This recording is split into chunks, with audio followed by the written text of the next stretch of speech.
Today marks a decade since Hurricane Katrina made landfall. 400,000 people were displaced by the storm. Many other survivors relocated to Huntsville.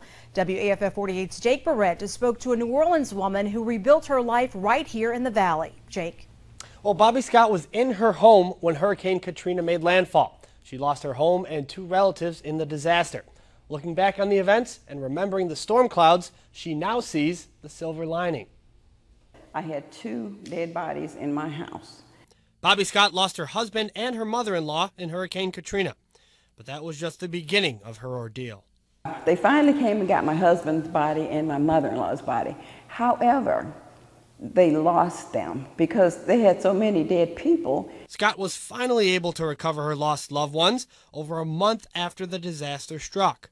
Then she knew she had to move on. She moved to Huntsville to live with her daughter. My mother and I lived with my daughter for a year. And then after that year, the Lord opened up the door for us to get our own little place.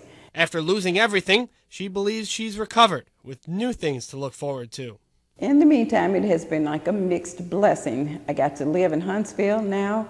I get to see my grandchildren and my great-grandchildren, so I'm just glad to be here. Scott's loving family and her faith helps her continue on. God, you know, when you say you're walking in faith, you just can't fold, you know, when something really bad happens to you.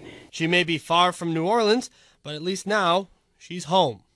I know that God is able, and you know, He brought me this far, and He's certainly not going to leave me now. Scott works as a secretary for the First Missionary Baptist Church in North Huntsville. Though she's lost so much, she has fond memories of her husband and mother-in-law and continues to honor their memories.